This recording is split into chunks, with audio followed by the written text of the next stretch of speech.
Welcome to KB classes. चलिए तो देखिए क्वेश्चन नंबर 44। देखिए यहाँ पर क्या क्या गिवन है। Mister Nayyar is working in Edward jute mill Kolkata. He gets basic salary, basic pay at the rate ₹70,000 per month, DNS allowances at the rate 5,000 per month, entertainment allowances at the rate ₹1,500 per month, and education allowances ₹350 per month for a child। और एक children का education allowances exam कितना होता है, सिर्फ ₹100 per month, जबकि यहाँ पर रिसीव हो रहा है 350। He has been provided with rent free house by the mill, the fair rent of which is 2 lakh per annum. He has been also provided by the mills with the facility of free use of furniture costing ₹40,000 and refrigerator costing ₹8,000.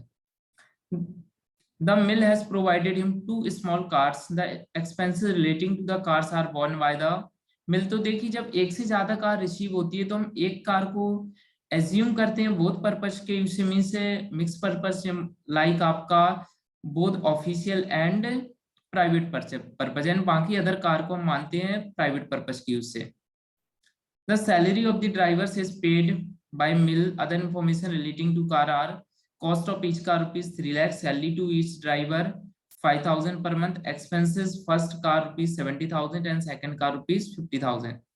₹15,000 on the treatment of Mr. Nair and his family member in a private hospital not owned by the employer were reimbursed by the mill. The company has provided the amenities of free lunch and free refreshment in office, the cost of which ₹60 and ₹20 per day respectively for 250 days।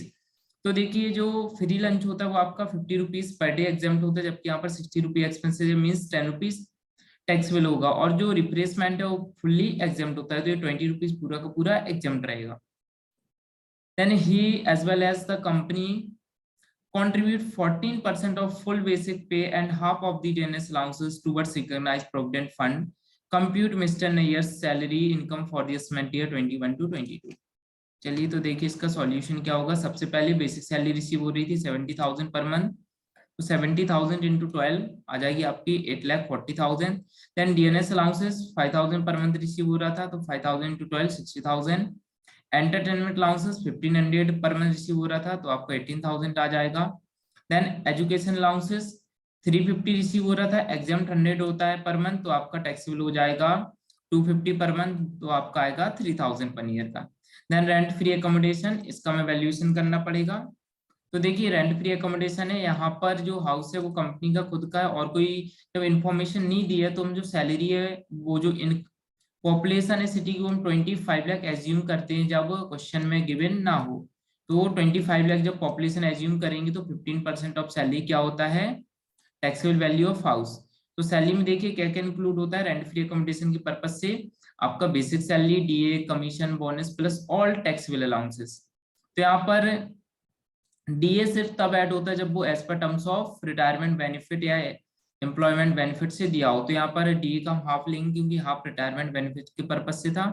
तो आपका जो salary है rent free accommodation की purpose से वो जाएगी आपकी 8,91,000। तो 15% ऑफ सैलरी हम कैलकुलेट करेंगे, आएगा 1,33,650। एंड जो फर्नीचर जो रिसीव हुआ है उसका कॉस्ट का 10% प्लस यहाँ पर रेफ्रिजरेटर भी रिसीव हुआ था, तो फर्नीचर प्लस रेफ्रिजरेटर दोनों को ऐड करके हम कितना 10% ऐड कर देंगे, तो आपका value of rent free accommodation निकल आएगी 1,38,950। इसको हम जाके फॉर्मेट में पुट कर देंगे। देखिए तो आपका आ गया rent free accommodation 1,38,450। Then car का वैल्यूएशन अब हम करेंगे क्योंकि यहाँ पर 2 कार रिसीव हो रही थी, तो देखिए दोनों कार का हम वैल्यूएशन करते हैं। फर्स्ट कार हम एज्यूम कर लेंगे बोथ पर्पज से, मीन से मिक्स यूज के लिए, एंड सेकंड आपका क्योंकि जब 1 कार से ज्यादा कार रिसीव होती है तो बाकी सारी एक कार को छोड़ करके सारी car private means personal use के लिए एज्यूम की जाती हैं। तो देखिए यहाँ पर हमने फर्स्ट कार को ले लिया है बोथ पर्पस के लिए, तो आपका स्मॉल कार है तो 1,800 पर मंथ टैक्सेबल होता है, प्लस 900 पर मंथ ड्राइवर का, तो 1,800 प्लस 900 इंटू 12, तो आपका 32,400 आ जाएगा क्योंकि इसके एक्सपेंसेस ज्यादा थे। अगर हम सेकंड कार को बोथ यूज के लिए एज्यूम करते तो फिर हमारी जो वैल्यू है वो ज्यादा आती, बट हम कैलकुलेशन वो करेंगे जिससे हमें प्रॉफिट मीन्स टैक्स कम आए। देन सेकंड कार को हमने पर्सनल यूज के लिए एज्यूम किया है, तो इसकी वैल्यू कैसे निकलेगी, amount spend by employer 50,000 plus 10% of car cost, तो 3 लाख का 10% 30,000 आ जाएगा। Then driver salary 5000 per month थी, तो 5000 इंटू 12 60,000 आपकी ड्राइवर सैलरी, इसका टोटल हो गया 1,40,000। देन दोनों को हम ऐड कर देंगे 32,400 प्लस 1,40,000, तो आपका जो टोटल कार की वैल्यू है टैक्स वैल्यू निकल के आएगी 1,72,400। इसको हम जाके फॉर्मेट में पुट कर देंगे। देखिए तो आपकी कार की वैल्यू निकल के आई है 1,72,400। देन इसके बाद ट्रीटमेंट इन प्राइवेट हॉस्पिटल तो फुली टैक्सेबल होता है 15,000।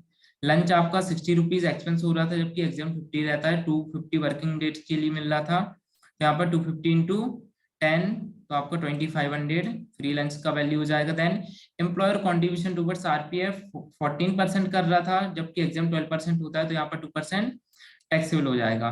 तो देखिए सैलरी का 2% टैक्सेबल होगा। सैलरी के पर्पज से हम क्या क्या इंक्लूड करते हैं आरपीएफ की वैल्यूएशन में, basic salary plus DA plus commission. तो आपकी सैलरी निकल के आई है 8,70,000, तो 8,70,000 और डीएम तब ऐड करते हैं जब वो as per terms of retirement benefit हो, तो इसका यहाँ पर हम हाफ ही ऐड करेंगे, मीन्स 30,000। तो आपका सैलरी का यहाँ पर हम 2% निकालेंगे, आ जाएगा 17,400। देन सभी को ऐड कर देंगे तो आपकी ग्रॉस सैलरी निकल के आएगी 12,66,750। देन लेस करेंगे स्टैंडर्ड डिडक्शन, तो आपका टैक्सेबल सैलरी निकल के आएगा 12,16,750। चलिए तो ये अपना क्वेश्चन कंप्लीट हो गया है। नेक्स्ट क्वेश्चन देखिए, क्वेश्चन नंबर 45। यहाँ पर देखिए क्या क्या इन्फॉर्मेशन गिवन है। Mister Ved Prakash is a teacher in a private school run by a society on a monthly salary of ₹14,000। Besides salary, he also gets 100% of salary as GNS allowances, ₹800 per month entertainment allowances, and 400 per month as proctor's allowances. During the year, he gets 250 per month as additional DNS allowances. He contributes 10% of his salary to the provident fund. The school contributes an equal amount. तो अगर 12% तक contribute करता है employer या उससे कम, तो फिर पूरे का पूरा एग्जाम्प्ट ही रहेगा, तो इसमें एग्जाम्प्ट हो जाएगा। देन इसके बाद interest credited to his provident fund 12%, जबकि एग्जाम्प्ट होता है 9.5%। तो मीन्स यहाँ पर अपना कितना टैक्सेबल हो जाएगा 2.5% यहाँ पर टैक्सेबल हो जाएगा, जिसका जो इंटरेस्ट निकल के आया 10,000। 3 children of Mr. Ved Prakash are studying in an institution run by the society which run the school, for which he paid nothing. Normally expenses in an institution of that standard comes to 1,500 per month for one student। देखिए यहाँ पर जो expenses वो आ रहा है 1,500 per month, जबकि exempt रहता है 1,000 पर मंथ तक। अगर 1,000 पर मंथ से ज्यादा एक्सपेंसेस होते हैं तो फिर वो पूरा का पूरा टैक्सेबल होगा। Then mister Ved Prakash is provided with a rent free accommodation in a city, population 13 lakh. तो यहाँ पर 10% ऑफ सैलरी आएगा, क्योंकि पॉपुलेशन आपकी 13 लाख है, मीन्स 10 लाख से 25 लाख के बीच है। Which is owned by the school. Its fair rental value is ₹2,500 per month. A gardener for the upkeep of the garden on the back side of the house is also provided. The salary of gardener amounting to ₹200 per month is also paid by the school. During the year, Mr. Ved Prakash proceeded on 2 months leave with full pay to his home at Jaipur.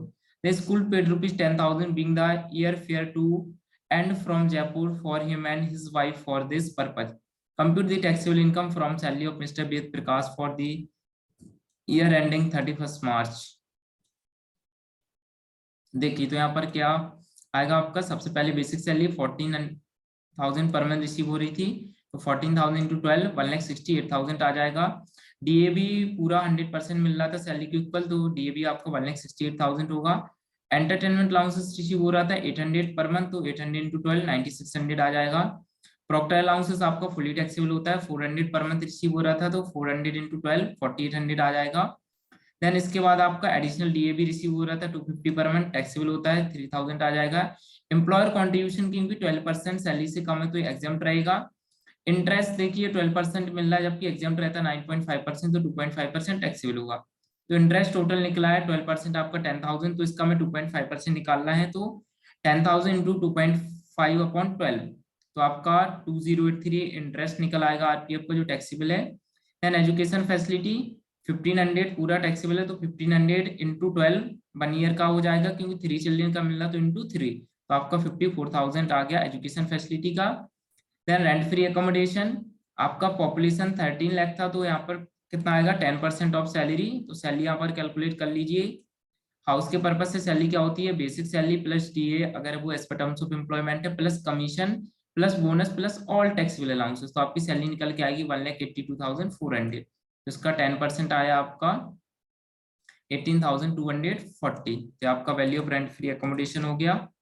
Then इसके बाद क्या है आपका gardener, fully taxable होता है, gardener का payment 200 per month पे कर रहा था स्कूल, तो 2400 हो जाएगा। Then leave travel concession exempt होता है, तो ये आपका बिल्कुल भी नहीं आएगा। देन सभी को ऐड कर देंगे तो आपकी ग्रॉस सैलरी आएगी 4,30,123। देन लेस करेंगे स्टैंडर्ड डिडक्शन 50,000, तो आपका टैक्सेबल सैलरी निकल के आएगा 3,80,123 रुपीज। ये क्वेश्चन भी अपना कंप्लीट होता है। नेक्स्ट क्वेश्चन देखिए, ये अपने चैप्टर का लास्ट क्वेश्चन है, क्वेश्चन नंबर 46। देखिए यहाँ पर क्या क्या गिवन है। A company appointed X in Delhi at a package of rupees 7 lakh per annum. The company wife figurated 7 lakh as under for the payment of salary.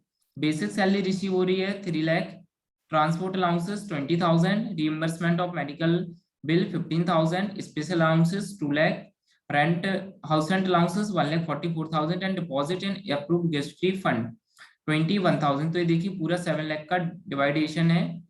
Then employer paid house rent 15,000 per month and professional tax rupees 200 per month. Compute taxable income from salary. तो देखिए यहाँ पर जो deposit किया हमने approve gratuity fund में, तो पूरा एग्जाम्प्ट रहता है। अगर ग्रेच्युटी से पैसा रिसीव हो रहा होता तो उसका वैल्यूएशन होता, बट जब डिपॉजिट करते हैं तो उसका कोई वैल्यूएशन नहीं होगा। चलिए तो यहाँ पर देखिए बेसिक सैलरी सबसे पहले आपका 3 लाख था, आ जाएगा। ट्रांसपोर्ट अलाउंसेस टैक्सेबल होता है, ये भी लिख लेंगे 20,000। Reimbursement of medical bill taxable होगा, ये भी आपका आ जाएगा 15,000। स्पेशल अलाउंसेस टैक्सेबल होता है 2 लाख आ जाएगा। देन एचआरए का हमें वैल्यूएशन करना पड़ेगा, तो देखिए list of the following is exempt. 3 point में निकलता है एक्चुअल एचआरए रिसीव 1,44,000 रिसीव हो रहा था। Then rent paid minus 10% of salary, तो रेंट पे की हो रहा है 1,80,000। सैलरी का 10% आएगा आपका 3 लाख थी तो 30,000 आ जाएगा। देन 1,50,000 आपका ये आ गया। देन 50% ऑफ सैलरी, क्योंकि वो दिल्ली में है तो तीनों में जो लीस्ट है वो एग्जाम्प्ट होगा। सबसे लीस्ट में छोटी अमाउंट है 1,44,000, तो एग्जाम्प्ट होगा। रिसीव भी 1,44,000 हो रहा है एंड एग्जाम्प्ट भी 1,44,000 है, तो आपका टैक्सेबल अमाउंट आएगा एचआरए का नील। तो आपका एचआरए आया है नील। देन सभी को ऐड कर देंगे तो आपकी ग्रॉस, तो हमारी ग्रॉस सैलरी निकल के आएगी 5,35,000। देन लेस करेंगे स्टैंडर्ड डिडक्शन और प्रोफेशनल टैक्स, दोनों ही लेस करेंगे तो आपका टैक्सेबल सैलरी निकल के आ गया 4,82,600। आई होप आपको दोनों ही क्वेश्चन अच्छे से क्लियरली समझ आ गए होंगे। आगे की वीडियोस देखने के लिए हमारे चैनल को लाइक शेयर एंड सब्सक्राइब करें। Thank you.